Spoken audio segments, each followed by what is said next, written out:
بسم اللہ الرحمن الرحیم۔ شوہر کے انتقال کے بعد ساس نے گھر سے بیٹی سمیت دھکے دے کر نکال دیا۔ بیٹی صرف چند ماہ کی تھی۔ میں رات ساری اسے لیے سڑک پر بیٹھی رہی جب اچانک ایک بڑی سی گاڑی سامنے آ کے رکی۔ اس میں سے ایک بوڑھی عورت باہر آئی اور مجھے زبردستی ایک محل نما گھر میں لے گئی اور میرے گلے میں ایک تعویذ باندھ دیا۔ کہا اگر اتارا تو تیری بیٹی مر جائے گی۔ میں ڈر گئی۔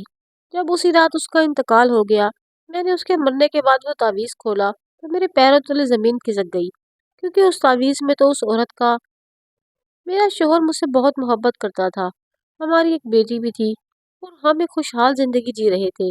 میرے سسرال والے سخت مزاج تھے لیکن شوہر بہت اچھے تھے، اس لیے سسرال والوں کے رویوں کی بھی میں نے کبھی پرواہ نہیں کی تھی۔ میری زندگی میں آزمائشوں کا سلسلہ اس وقت شروع ہوا جب اچانک ایک حادثے میں میرے شوہر کا انتقال ہو گیا۔ میری تو دنیا ہی اجڑ گئی تھی۔ میرے سسرال کا اصل روپ تو مجھے شوہر کے مرنے کے بعد نظر آیا، جب مجھے میری 1 سال کی بیٹی کے ساتھ ہی دھکے دے کر باہر نکال دیا گیا تاکہ میں ان کی جائیداد میں سے اپنے شوہر کا حصہ نہ مانگ لوں۔ میرے غم اور صدمے کا کسی نے احساس کیا اور نہ ہی میری عزت کا خیال رکھا۔ مجھے گھر سے نکال دیا۔ میرے والدین دوسرے شہر میں رہتے تھے اور غریب بھی تھے۔ 2 دن میرے شوہر کے انتقال پر آئے اور مجھے تسلی دے کر چلے گئے۔ اس کے ٹھیک 15 دن بعد میرے سسرال والوں نے مجھے خالی ہاتھ رات کے اندھیرے میں باہر نکال دیا تھا اور یہ بھی کہا کہ تمہارا اب اس گھر سے کوئی تعلق نہیں۔ میں ان لوگوں کی منتیں کرتی رہی کہ مجھے ایک کونے میں پڑا رہنے دو، میں آپ لوگوں کی خدمت کر کے زندگی گزار لوں گی۔ میری اتنی چھوٹی سی بچی ہے، میں اس کے ساتھ اس وقت کہاں جاؤں گی؟ لیکن ان کی بے حسی عروج پر تھی۔ کہنے لگے جہاں چاہے جاؤ، بس یہاں سے نکل جاؤ۔ میں روتے دھوتے روڈ پر آ کر فٹ پاتھ پر بیٹھ گئی۔ رات کے 12 بج رہے تھے۔ روڈ پورا سنسان تھا۔ مجھے خوف سا محسوس ہو رہا تھا۔ میری بچی بھوک سے رونے لگی۔ میں انہیں اسے بہلا کر سلا دیا۔ آنے جانے والے لوگ مجھے عجیب عجیب نظروں سے دیکھ کر گزر رہے تھے۔ عورت کی عزت تب تک ہی ہوتی ہے جب وہ اپنے شوہر کی حفاظت میں ہو۔ میرے پاس تو اتنے پیسے بھی نہیں تھے کہ میں کسی بس میں بیٹھ کر میں کہیں چلی جاتی۔ میرا سارا زیور تک میری ساس نے اتار لیا تھا اور اپنے پاس رکھ لیا۔ کہنے لگی ہم نے تمہیں پہنایا تھا نا، مجھے اپنے کپڑے لینے دیے، نہ ہی بچے کی ضرورت کا سامان لینے دیا۔ خالی ہاتھ میں بے یار و مددگار وہاں سڑک کے کنارے بیٹھی تھی۔ اب اکا دکا گاڑیاں ہی اس سڑک پر سے گزر رہی تھی۔ میں فٹ پاتھ پر بیٹھی تھی اور وہاں کچھ مٹی کو جھاڑ کر اپنی بیٹی کو لٹا دیا۔ یہ سوچنے لگی کہ صبح ہوتے ہی کہاں جاؤں گی اور بچی کی بھوک کیسے مٹاؤں گی، کیا کروں گی۔ ابھی میں ان سوچوں میں ہی گم تھی کہ تیز ہوائیں چلنے لگی اور آندھی سی چلنی شروع ہو گئی۔ چاروں طرف مٹی کا طوفان سا اٹھنے لگا۔ میں نے اپنی بیٹی کو گود میں اٹھا لیا اور اپنی چادر میں چھپا لیا۔ ابھی طوفان تھما بھی نہ تھا کہ بجلی کی چمک اور بادلوں کی کڑک کے ساتھ تیز بارش شروع ہو گئی۔ ان پر تو ساری مصیبتیں ایک ساتھ ہی نازل ہونی شروع ہو گئی تھی۔ میں نے اٹھ کر قریبی درخت کے نیچے پناہ لی۔ وہ درخت کافی گھنا تھا، اس لیے بارش وہاں کم ہی پہنچی تھی۔ میں بارش سے پوری طرح بھیگ چکی تھی۔ میں لاکھ بیٹی پر چادر ڈالے اسے بھیگنے سے بچاتی رہی، لیکن یہ کہاں ممکن تھا کہ میں اسے بھیگنے سے بچا سکتی۔ میری بیٹی اٹھ کر رونے لگی۔ اس سنسان سڑک پر بیٹی کے زاروں قطار رونے پر میں بھی بے بسی سے پھوٹ پھوٹ کے رونے لگی۔ میرا جی چاہا کہ بچی سمیت خود کو ختم کر لوں۔ جو زندگی مجھے اپنے آگے نظر آ رہی تھی اس سے تو بہتر مجھے موت لگ رہی تھی۔ تیز بارش میں بھیگ بھیگ کر میری بچی صبح تک تو ویسے ہی بیمار ہو جاتی۔ مجھے یاد آنے لگا کہ میرا شوہر کیسے اپنی بچی کو پیار کرتا تھا، ذرا بخار ہو جانے پر کیسے تڑپ سا جاتا تھا، رات بھر بار بار اسے چومنے لگتا، کہنے لگتا کہ یہ تو میری جان ہے، میری شہزادی ہے، میں تو اسے ساری زندگی شہزادیوں کی آن بان سے ہی رکھوں گا۔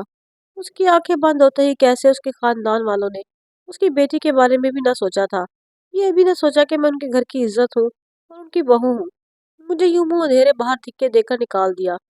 چلو میرے بارے میں نہ سوچتے لیکن اپنی بھائی اور بیٹی کی اولاد کا تو سوچ لیتے۔ وہ ان کی بھتیجی تھی کہ ایک بار بھی ان کے لہو کو جوش نہ آیا، شاید اسی کو خون کا سفید ہونا کہتے ہیں۔ میری ساس بھی ایک بار یہ نہ کہا کیوں اسے باہر نکال رہے ہو، کہنے لگی یہ ناگن ہے اور میرے بیٹے کو کھا گئی، اگر اس گھر میں رہی تو نہ جانے کیا کیا برباد کرے گی۔ ایک تو مجھ پر پہلے ہی غم کا پہاڑ ٹوٹا، میرے سر کا سائی، میرا شوہر، میری زندگی کا ہم سفر مجھ سے ہمیشہ کے لیے دور جا چکا تھا، اس پر اس کی ناگہانی موت کا ذمہ دار بھی مجھے ہی ٹھہرایا جا رہا تھا۔ میرے آنسو نہیں تھم رہے تھے اور میری بچی بھی روئے جا رہی تھی۔ میں نے سوچ لیا کہ خود کو ختم کر لینا ہی بہتر ہے اور سامنے سڑک پر दूर से एक तेज रफ्तार गाड़ी आते हुए देखी और मैं बिना कुछ सोचे समझे सड़क के बीच में खड़ी हो गई। लेकिन शायद खुदा को कुछ और ही मंजूर था। वो गाड़ी चलाते टायर के साथ ऐन मेरे पास आकर रुक गई। ड्राइवर ने तेज चलती गाड़ी को अचानक ब्रेक लगने से उसके टायर की चीखें निकल गई थी। गाड़ी झटके से रुकी और उसमें से एक औरत बाहर निकलकर मुझ पे चीखने लगी। कहने लगी, मरने का इतना ही शौक है तो किसी और गाड़ी के नीचे आके मरो, मुझे क्यों फंसाना चाहती हो। मैं रोते हुए उसके पास जाकर कहने लगी कि मेरा कोई ठिकाना नहीं है, मेरी बेटी बारिश से भीग रही है, बीमार होकर मर जाएगी तो मैं भी जीकर क्या करूंगी। मेरे शोहर का इंतकाल हो चुका है और ससुराल वालों ने मुझे धक्के देकर बाहर निकाल दिया है। रात के इस पहर में कहाँ जाऊं, मेरा यहाँ कोई और ठिकाना नहीं। वो मुझे रोता दे के कहने लगी, अच्छा अच्छा बस, बंद करो रोना और बैठो मेरी गाड़ी में। शक्ल सूरत से वो औरत काफी सख्त मिजाज लग रही थी। तेज बरसती बारिश में मेरी सूझबूझ काम नहीं कर रही थी, इसलिए मैं गाड़ी में बैठ गई। पूरे रास्ते में खुद भी रोती रही और मेरी बच्ची भी बिलखती रही। उस औरत का घर नहीं, एक बहुत बड़ा बंगला था। गाड़ी के हॉर्न की आवाज पर दरवाजा खुल गया और गाड़ी अंदर पोर्च में जाकर रुक गई। वो औरत मुझसे कहने लगी कि गाड़ी से नीचे उतर जाओ। मैं खामोशी से गाड़ी से नीचे आ गई। वो मुझे अपने साथ लाउंज में ले आई। खासा बड़ा घर था, बहुत नौकर चाकर थे। मेरी बच्ची भूख से रो रही थी।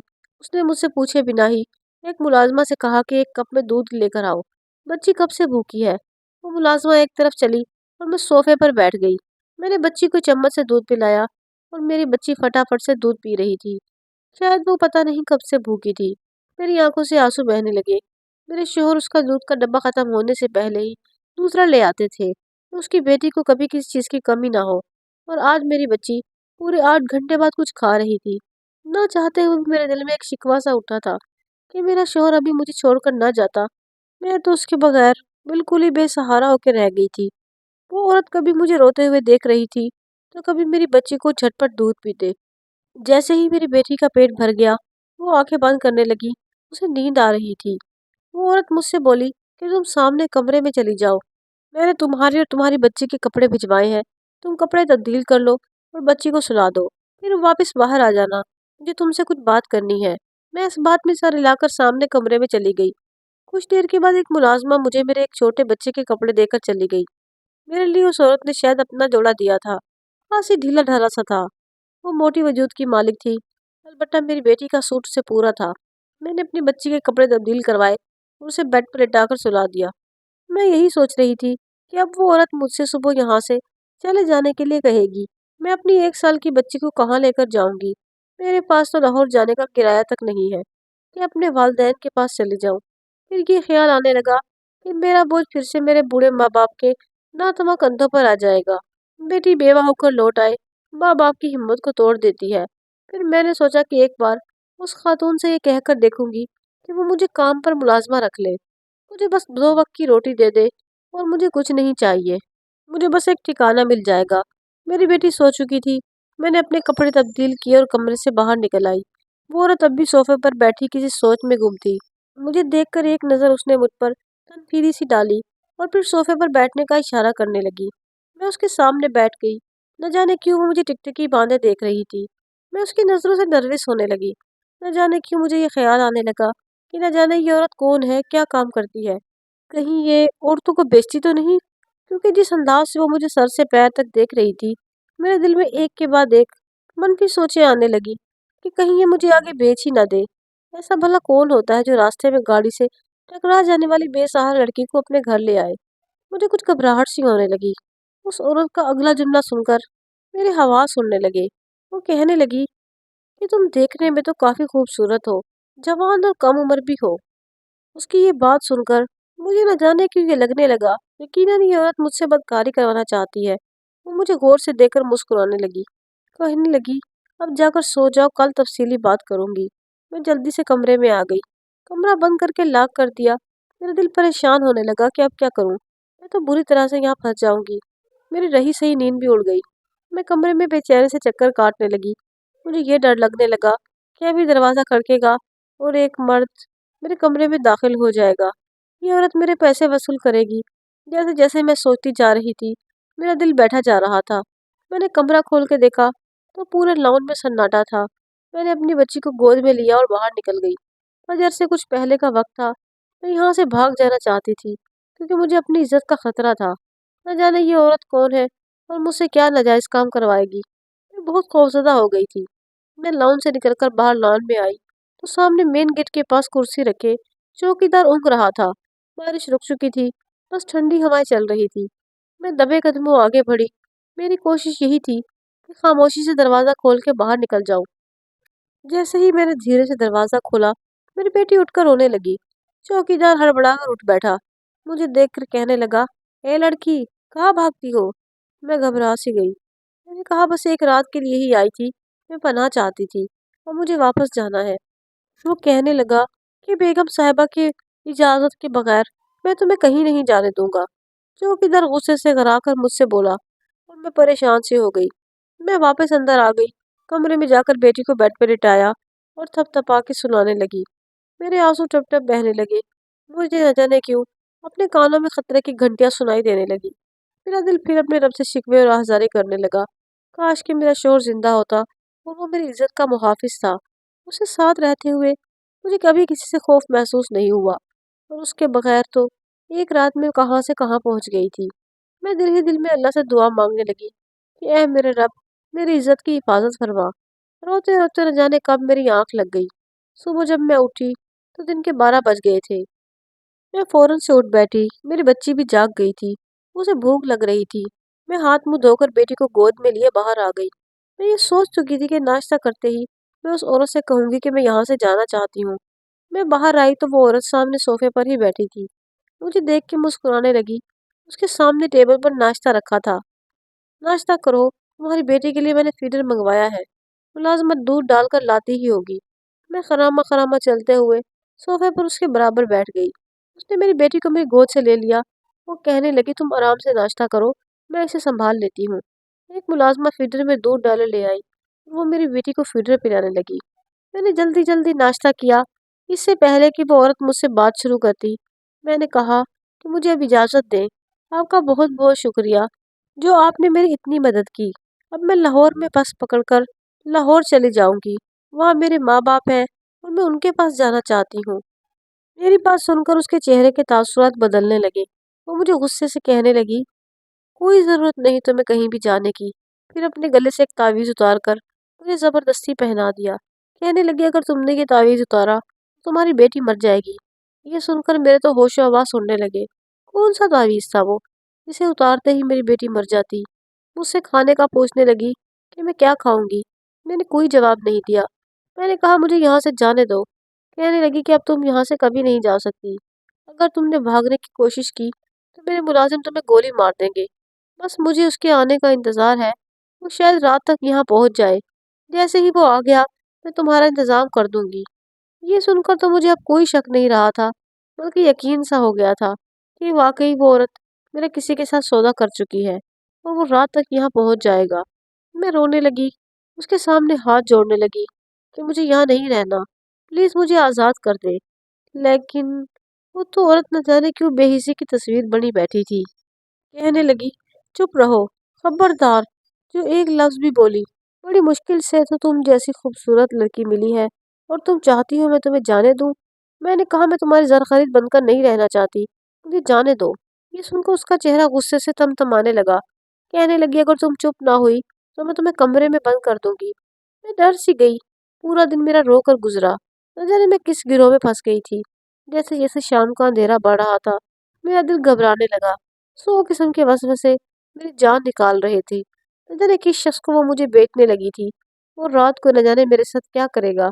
रात ढलते ही मुझे कमरे के बाहर रोने और चिल्लाने की आवाज़ें आने लगी। जब मैं कमरे से बाहर निकली तो मेरी चीख ही निकल गई। वो औरत मर चुकी थी और उसके मुलाजिम रो रहे थे। मैं भी वहीं जाकर बैठ गई। एक हंगामा सा मच गया था। मुलाजमीन से ही मुझे इल्म हुआ कि वो कैंसर की मरीज़ा थी। डॉक्टर उसे जवाब दे चुके थे और उसका एक ही बेटा था जो दूसरे मुल्क में रहता था। न जाने कि उस औरत के मरने पर मैंने दिल से शुक्र अदा किया था कि अब मैं यहाँ से जा सकती हूँ। मैं सब मुलाजमों की नज़रों से छुपते छुपाते अपनी बेटी को लिए बाहर निकलने लगी। अभी मैं मेन गेट तक ही पहुंची थी कि वहाँ एक गाड़ी आकर खड़ी हो गई और कोई नौजवान तेजी से गाड़ी से नीचे उतरा और अंदर की जानिब बढ़ रहा था। मुझे देखकर कहने लगा, तुम कौन हो? मैंने कहा, कोई नहीं, बस इस घर में एक औरत का इंतकाल हो गया है, इसलिए मैं पड़ोस से यहाँ आ गई थी। अब जा रही हूँ। वो मुझे देखकर चौकीदार को आवाजें देने लगी। चौकीदार आंसू पूछते बाहर खड़ा था। सामने खड़े शख्स को देखकर साहब जी कहने लगा। वो शख्स चौकीदार से मेरे बारे में पूछने लगा। चौकीदार ने कहा कि ये वही औरत है जिसका जिक्र बेगम साहिबा ने आपसे किया था। वो कहने लगा कि इसे अंदर ले जाकर कमरे में बंद कर दो। खुद वो अंदर जा चुका था क्योंकि चौकीदार ने गुस्से से देखा और अंदर जाने का इशारा करने लगा। मैं फिर से उस कमरे में बंद हो चुकी थी। मुझे अपनी किस्मत पर रोना आ रहा था। रात को जब मेरे कमरे का दरवाजा खुला तो वो शख्स मेरे सामने खड़ा था। कहने लगा कि मुझे आपसे कुछ बात करनी है, अगर आपको मुनासिब लगे तो बाहर आ जाए। ये कहकर वो बाहर चला गया। मेरी बेटी सो चुकी थी। मैं बाहर चली गई। वो सोफे पर नजरें झुकाए बैठा था। मैं डरते डरते उसके सामने अपनी चादर से अपना चेहरा छुपाए बैठ गई। न जाने अब मेरे साथ क्या होगा। उस शख्स की आंखें सुर्ख और मुतरम थी। सफेद शलवार कमीज पहने वो मुझसे कहने लगा, देखिए मोहतरमा, मेरी वालदा ने कल रात ही मुझे आपके बारे में बताया है। असल में मेरी वालदा कैंसर की मरीजा थी और डॉक्टर उन्हें जवाब दे चुके थे क्योंकि उनकी जिंदगी का कोई भी भरोसा नहीं था। वो मेरी वजह से परेशान रहती थी। कुछ अर्सा पहले मेरी शादी मेरी खालाजाद से हुई थी, लेकिन एक कार एक्सीडेंट में मेरा बेटा और मेरी बीवी मारे गए। मेरी वालदा उनकी मौत के बाद बीमार रहने लगी। मैं भी ये सदमा बर्दाश्त नहीं कर पाया और दूसरा मुल्क चला गया।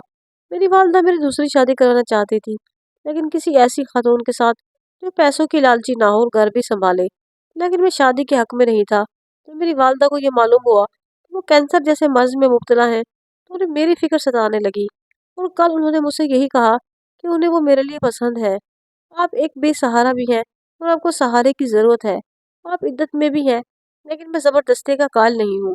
जब तक आप इद्दत में हैं, आप मेरे बारे में सोच सकती हैं, लेकिन अगर आपका दिल ना माने, तब भी कोई ज़बरदस्ती नहीं। मैं आपको आपके वालिदैन के पास भिजवा दूंगा। अब आप जा सकती हैं। मैं वापस अपने कमरे में आ गई। मैंने सोचा कि मैं सुबह इनकार कर दूंगी। मैं भला कैसे अपने शोहर को भूल सकती थी और किसी अजनबी से क्यों कर शादी कर लूं। फिर ये ख्याल आने लगा कि मेरे वालिदैन मेरा और मेरी बच्ची का बोझ कैसे उठाएंगे। वो तो खुद भी गरीब है। मेरे गले में वो तावीज़ कल से चुभ रहा था। मैंने जब उसे हाथ में लिया तो तावीज़ के किनारे से कुछ सिल्वर सी चीज़ बाहर निकल रही थी और मेरे गले में चुभ रही थी। मैंने वो तावीज़ उतार दिया। फिर ये डर लगने लगा कि कहीं मेरी बच्ची को कुछ ना हो जाए। लेकिन मुझे जितनी सूरतें याद थी वो सारी मैंने पढ़ ली। फिर मुझे याद आने लगा कि तावीज़ से ऐसा कुछ नहीं होता। जिंदगी और मौत तो अल्लाह के हाथ में है। मैंने वो तावीज़ खोल कर देखा तो उसमें एक चाबी मौजूद थी और साथ ही एक चिट भी लिखी थी जिसमें यह लिखा था कि अलमारी के लॉकर में जो कुछ भी है वो तुम रख लो। मैं जिस कमरे में थी, अलमारी खोलकर जब वो चाबी उसमें लगाई तो अलमारी खुल गई।